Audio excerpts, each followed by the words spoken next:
అందరికీ నమస్తే, welcome back to Shri Sai tutorial. ఈరోజు న్యూస్ పేపర్లో వచ్చినటువంటి విద్యా ఉద్యోగానికి సంబంధించినటువంటి చాలా అప్డేట్స్ అయితే ఉన్నాయి. వాటన్నింటికి సంబంధించినటువంటి పూర్తి వివరాలను అయితే మనం తెలుసుకునే ముందు వీడియోని చూస్తున్న ప్రతి ఒక్కరు కూడా తప్పకుండా లైక్ చేసేటువంటి ప్రయత్నం అయితే చేయండి. చాలామంది చూస్తున్నారు, వెళ్ళిపోతున్నారు, కానీ లైక్ మాత్రం చేయట్లేదు. మీరు లైక్ చేయడం ద్వారా నాకు సపోర్టివ్గా ఉంటుంది. ఈ వీడియో మిగతా వారికి కూడా రీచ్ అవ్వడానికి అవకాశం ఉంటుంది. కాబట్టి కనీసం ఈ వీడియోకి ఒక 1000 లైక్స్ అయినా ఇచ్చేటువంటి ప్రయత్నం అయితే చేయండి. ఇక లేట్ చేయకుండా మన యొక్క మొదటి అప్డేట్లోకి అయితే వెళ్ళిపోదాం. చాలామంది వీడియోకి సంబంధించిన నోటిఫికేషన్ రావట్లేదు అంటున్నారు.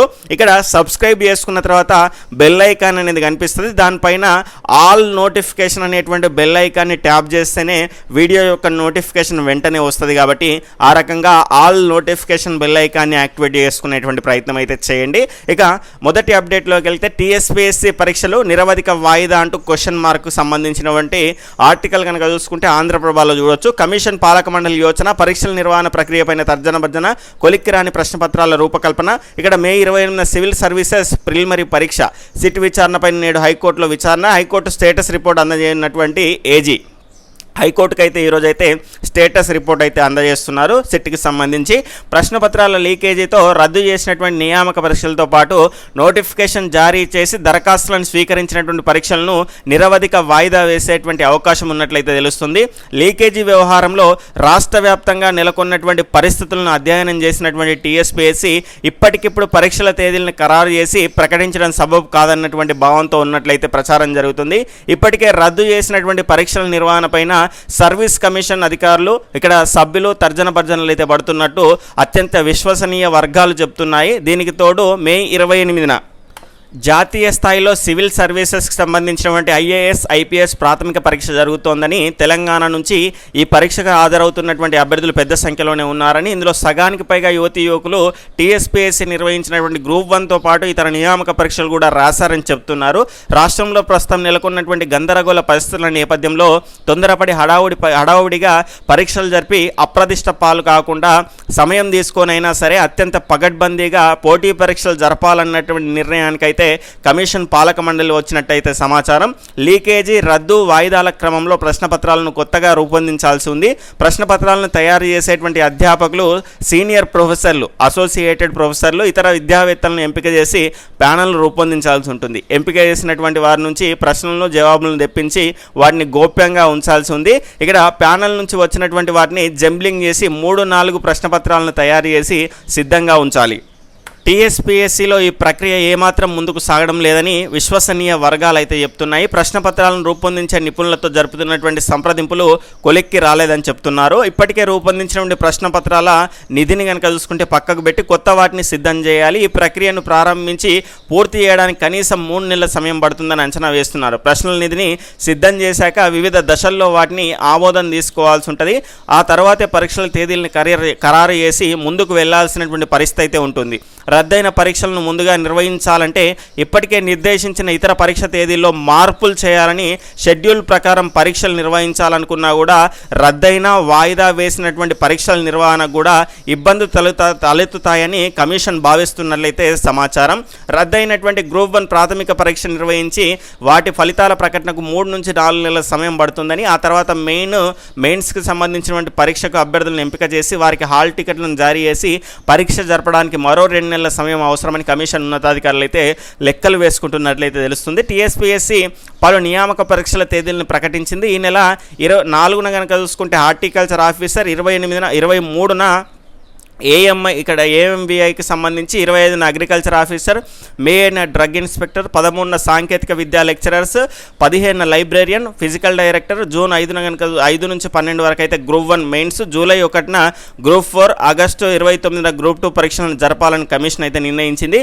ఈ పరీక్షల నిర్వహణ గతంలోనే ప్రశ్నల నిధిని సిద్ధం చేసిన గ్రూప్ 1తో పాటు ఇతర ప్రశ్నపత్రాల లీక్తో కొత్తగా మళ్ళీ ప్రశ్నపత్రాలను సిద్ధం చేయాల్సినటువంటి పరిస్థితి అనేది ఏర్పడింది. కాబట్టి ఇక్కడ ప్రశ్నపత్రాల లీకేజీ సంబంధించినటువంటి దర్యాప్తు జరుపుతున్నటువంటి అంటే ఇప్పుడు మనకి ఇవన్నీ సిద్ధం చేసుకున్నా కూడా లీకేజ్ సందర్భంగా ఇవన్నీ కూడా మళ్ళీ కొత్తగా చేయాల్సినటువంటి అవసరం అనేది ఉన్నది కాబట్టి ఒకవేళ వీటికి సంబంధించిన తేదీలు మారేటువంటి అవకాశాలు కూడా ఉన్నాయి. ఖచ్చితంగా మన కమిషన్ నుంచి అధికారిక ప్రకటన వచ్చే వరకు అయితే ఎలాంటి అంశం పైన క్లారిటీ అయితే లేదు. టీఎస్పీఎస్సీ కూడా ఎలాంటి వెబ్ నోట్లు కానీ లేదంటే కనీసం ప్రెస్ మీట్ పెట్టి కానీ ఈ రకంగా ఉంటుంది ఈ రకంగా మీకు కొన్ని రోజుల్లో లేదంటే సర్టెన్ డేట్ చెప్పేసి ఆలోగా మీకు సరైనటువంటి తేదీలను ప్రకటిస్తామని అభ్యర్థులకు కూడా ఎలాంటి సమాచారం కూడా ఇవ్వట్లేదు. ప్రశ్నపత్రాల లీకేజీకి సంబంధించినటువంటి దర్యాప్తు జరుపుతున్నటువంటి ప్రత్యేక దర్యాప్తు బృందం కనుక చూసుకుంటే మంగళవారం హైకోర్టు స్టేటస్ రిపోర్ట్ అయితే ఇవ్వనుంది.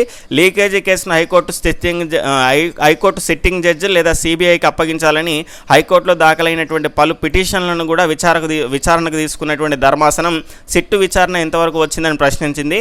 మంగళవారం స్టేటస్ రిపోర్ట్ ఇవ్వాలని ఆదేశించింది. లీకేజీ కేసులో సిట్ ఇప్పటి వరకు 17 మందిని అరెస్టు చేసి వారి వాంగ్మూలాలను నమోదు చేసింది. లీక్ కారకులైనటువంటి వారి నివాసాలు సొంతూళ్లలో దాడులు జరిపి కీలక సమాచారాన్ని సేకరించింది. నిందితుల బ్యాంకు లాకర్లను తెరిచి నగదును స్వాధీనం చేసుకున్నటువంటి సంగతి తెలిసిందే.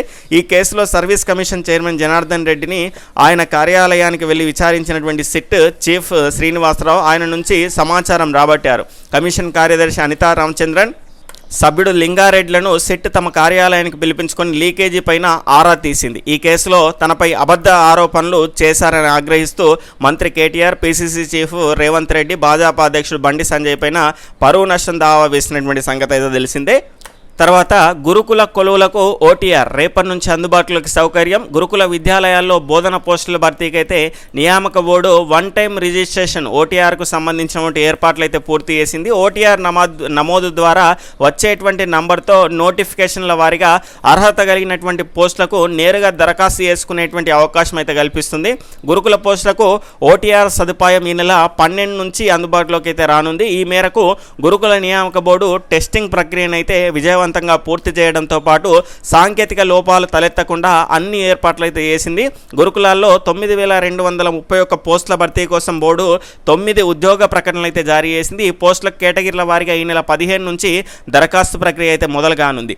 ఓటీఆర్ నమోదు చేస్తేనే పోస్టులకు దరఖాస్తు చేసుకునేందుకైతే అర్హత కల్పిస్తుంది. అంటే నాకు తెలిసి నోటిఫికేషన్లు వేరైనప్పటికీ కూడా దానికి సంబంధించి మన అప్లికేషన్ ప్రాసెస్ కనుక చూసుకుంటే ఓటీఆర్లో నమోదు చేసినటువంటి మన డీటెయిల్స్ ఉంటాయి కదా, వాటికి అనుగుణంగా ఏ పోస్ట్కి ఎలిజిబుల్ అవుతామో క్లియర్గా తెలుస్తుంది అనేటువంటి సమాచారం అయితే ఇవ్వడం జరిగింది. రేపు మనకు ఓటీఆర్ ప్రక్రియ స్టార్ట్ అయితే అందులో ఏ రకంగా ఉందో క్లియర్గా తెలియడానికి అవకాశం అయితే ఉంది. ఈ నేపథ్యంలో కనుక చూసుకుంటే ఎక్కువ సమయం వేచి ఉండకుండా వెంటనే ఓటీఆర్ నమోదు పూర్తి చేసుకోవాలని గురుకుల బోర్డు వర్గాలు అయితే చెప్తున్నాయి.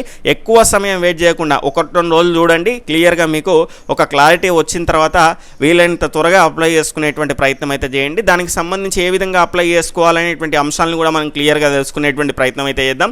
1 కన్నా ఎక్కువ పోస్టులకు అర్హత. ఉపాధ్యాయ బోధన విద్యార్హత కలిగినటువంటి అభ్యర్థులకు తాము చదివిన డిగ్రీ, పీజీ కోర్సుల మేరకు 1 కన్నా ఎక్కువ పోస్టులు బోధించేందుకు అర్హత కలిగి ఉంటారు. ఈ నేపథ్యంలో ప్రతి పోస్టుకు దరఖాస్తు చేసుకునేందుకు వ్యక్తిగత వివరాలు నమోదు చేయాల్సి రావడం, తప్పులు దొరికితే సవరణలకు బోర్డు కార్యాలయం చుట్టూ తిరగాల్సి రావడం లాంటి సమస్యల్ని అధిగమించడానికి దరఖాస్తు ప్రక్రియను సరళం చేసేందుకు బోర్డు ఓటీఆర్ విధానాన్ని అయితే అమల్లోకి తీసుకొచ్చింది. ఓటీఆర్లో రిజిస్టర్ అయిన తర్వాత రిజిస్ట్రేషన్ నంబర్తో విద్యా అర్హతల మేరకు బోర్డు జారీ చేసినటువంటి నోటిఫికేషన్లో సబ్జెక్టుల వారీగా నేరుగా దరఖాస్తు చేసుకునేందుకు అయితే వీలవుతుంది అనేటువంటి అంశాన్ని కూడా క్లియర్గా మెన్షన్ చేశారు. కాబట్టి ఓటీఆర్లో ప్రతి అంశాన్ని క్లియర్గా మెన్షన్ చేసేటువంటి ప్రయత్నం అయితే చేయండి. దాని తర్వాత ఫీజుల్లో రాయితీ లభించేనా? గురుకుల నియామక బోర్డు నిర్వహించేటువంటి పరీక్ష ఫీజులు పెంచడం లేదని ఇప్పటికే బోర్డు వర్గాలు అయితే స్పష్టం చేశాయి. గతంలో మాదిరిగానే ఫీజులు ఉంటాయని వెల్లడించాయి. గత ఉద్యోగ ప్రకటనల సమయంలో దరఖాస్తు ఫీజు కనుక చూసుకుంటే 1,200 కాగా ఎస్సీ, ఎస్టీ, బీసీ అభ్యర్థులకు 600గా నిర్ణయించారు. ఒక్కో అభ్యర్థి 2 అంతకన్నా ఎక్కువ పోస్టులకు అర్హతలు కలిగి ఉంటున్నారు. ఈ లెక్కన అభ్యర్థి పరీక్ష ఫీజు కింద భారీగా చెల్లించాల్సి వస్తుంది. 2 టీజీటీ పోస్టులకు దరఖాస్తు చేయాలన్నా సాధారణంగా అభ్యర్థులు 2,400 వరకు, రిజర్వ్డ్ అభ్యర్థులు కనుక చూసుకుంటే 1,200 వరకు అయితే చెల్లించాల్సి వస్తుంది. కాబట్టి ఖచ్చితంగా బోర్డులు వసూలు చేస్తున్నటువంటి ఫీజులు ఎక్కువగా ఉండడం పైన నిరుద్యోగులు ఆందోళన వ్యక్తం చేస్తున్నారు. టీఎస్పీఎస్సీ వసూలు చేస్తున్నటువంటి ఫీజులు తక్కువగా ఉంటున్నాయి. కమిషన్ ఒక్కొక్క నోటిఫికేషన్కు ₹200 దరఖాస్తు ప్రాసెసింగ్ ఫీజు వసూలు చేస్తుంది. పరీక్ష ఫీజు కింద 120 నిర్ణయించినప్పటికీ తెలంగాణ నిరుద్యోగులు రిజర్వ్డ్ వర్గాలకు సంబంధించి ఈ ఫీజు నుంచి అయితే మినహాయింపు అయితే ఉంది. కానీ గురుకుల బోర్డు ఫీజులు ఎక్కువగా ఉన్నాయని నిరుద్యోగులు పేర్కొంటున్నారు. గురుకుల నియామక ఫీజుల్లో కనుక చూసుకుంటే రాయితీ ఇవ్వాలని విజ్ఞప్తి కూడా చేస్తున్నారు. ఖచ్చితంగా ఈ 200 వరకు వరకు అయితే ఉండాలి. దానికంటే తక్కువగా ఉన్నా కూడా ఇబ్బంది అయితే ఏం లేదు. కానీ రిజర్వ్ నార్మల్గా అందరి జనరల్ కేటగిరీ వాళ్ళకు 200 పెట్టేసి మిగతా వాళ్ళకు 100 రూపాయలు పెడితే ఇంకా సులభంగా ఉంటుంది, అన్నింటికి అప్లై చేసుకోవడానికి ఈజీగా ఉంటుంది. కాబట్టి ఆ రకమైనటువంటి ప్రయత్నం అయితే చేయాలి. అవరోహణ విధానంలో గురుకుల పోస్టుల భర్తీ ఖాళీలు మిగలకుండా ఇక్కడ టీఆర్ఏఆర్బీ ప్రణాళిక పై స్థాయి పోస్టులతో నియామక ప్రక్రియ మొదలు. గురుకుల విద్యా సంస్థల్లో ఉద్యోగ ఖాళీల భర్తీ ప్రక్రియలో తెలంగాణ గురుకుల విద్యా సంస్థల నియామకాల బోర్డు కనుక చూసుకుంటే సరికొత్త వ్యూహంతో ముందుకు సాగుతోంది. ఒకేసారి 9,231 కొలువుల భర్తీకి ఒకే దఫా 9 నోటిఫికేషన్లు జారీ చేసినటువంటి బోర్డు 100% ఉద్యోగాల్లో నియామకాలు జరిపేలా వ్యూహాత్మక ప్రణాళికతో ముందుకైతే సాగుతుంది. ప్రస్తుతం భర్తీ చేస్తున్నటువంటి పోస్టులన్నీ కూడా బోధన రంగానికి సంబంధించినవే కాగా ఒక అభ్యర్థి కనుక చూసుకుంటే 3 నుంచి 4 పోస్టులకు వేరు సబ్జెక్టులు దరఖాస్తు చేసుకునేటువంటి వీలు ఉంటుంది. కాబట్టి ఈ పరీక్షలన్నీ వేరు తేదీలో నిర్వహిస్తుండడంతో ఇలాంటి వారంతా కూడా వివిధ పరీక్షలకు హాజరై అర్హత సాధించేటువంటి అవకాశాలు ఎక్కువగానే ఉన్నాయి. ఈ నేపథ్యంలో వ్యూహాత్మక ప్రణాళిక ద్వారా భర్తీ ప్రక్రియ చేపట్టి ఖాళీలు ఎక్కువగా మిగిలిపోయేటువంటి ప్రమాదాన్ని నుంచి బయటపడేటువంటి అవకాశంతో ఈ రకంగా ముందుకెళ్తూ ఈ పద్ధతిలో నియామకాలు చేపడితే పూర్తి స్థాయిలో పోస్టుల భర్తీ చేపట్టవచ్చని బోర్డు అంచనా వేస్తుంది. 9 కేటగిరీల్లో కొలువులు అయితే ఉన్నటువంటి సంగతి అందరికీ తెలిసిందే. జూనియర్ కాలేజీలు పాఠశాలలో 9,231 పోస్టుల భర్తీకి అయితే టీఆర్ఏఆర్బీ అయితే ఇక్కడ నోటిఫికేషన్లు జారీ చేసినటువంటి సంగతి తెలిసిందే. ఇందులో డిగ్రీ లెక్చరర్లు, జూనియర్ లెక్చరర్లు, physical director, post graduation teacher, trained graduation teacher ఇవన్నీ కూడా పోస్టులు అయితే ఉన్నాయి. స్కూళ్ళలో ఉండడంతో ఈ రకంగా రెండింటికి దాదాపుగా ఒకే అర్హతలు ఉన్నటువంటి అభ్యర్థులు దరఖాస్తు చేసుకోవచ్చు. అంటే డిగ్రీ లెక్చరర్ అర్హతలు ఉన్నటువంటి అభ్యర్థులు జూనియర్ లెక్చరర్తో పాటు పీజీటీ, టీజీటీ పోస్టులకు కూడా దరఖాస్తు చేసుకోవచ్చు. కాబట్టి ఆ రకంగా ఈ రకంగా అవరోహణ పద్ధతి కూడా ఎలాంటి పోస్టులు మిగలకుండా ఉండే విధంగా ఈ పద్ధతి అయితే ఉంటుంది. కాబట్టి ఇక్కడ అవరోహణ పద్ధతి ఇలా అంటూ మనకు దీనికి సంబంధించిన అప్డేట్ కూడా ఇవ్వడం జరిగింది. ఇక్కడ ఉద్యోగ ఖాళీల భర్తీ ప్రక్రియ నియామక సంస్థలు ఒక క్రమ పద్ధతిలో చేపడతాయి. ఇష్టానుసారంగా చేపడితే అన్ని పోస్టులు భర్తీ కాక తిరిగి ప్రకటనలు జారీ చేసేటువంటి నియామకాలు అయితే ఇక్కడ చేపట్టాల్సి అయితే ఉంటుంది. తాజాగా గురుకుల నియామకాల బోర్డు పరిధిలో 9,000కు పైగా ఉద్యోగాలకు ప్రకటనలు అయితే జారీ అయ్యాయి. దరఖాస్తుల స్వీకరణ, పరీక్షల నిర్వహణ, ఫలితాల ప్రకటన అంతా కూడా బోర్డు పరిస్థితులకు అనుగుణంగా నిర్వహించినప్పటికీ కూడా నియామకాల కౌన్సిలింగ్ మాత్రం ఒక ప్రణాళిక ప్రకారం అయితే పూర్తి చేస్తారు.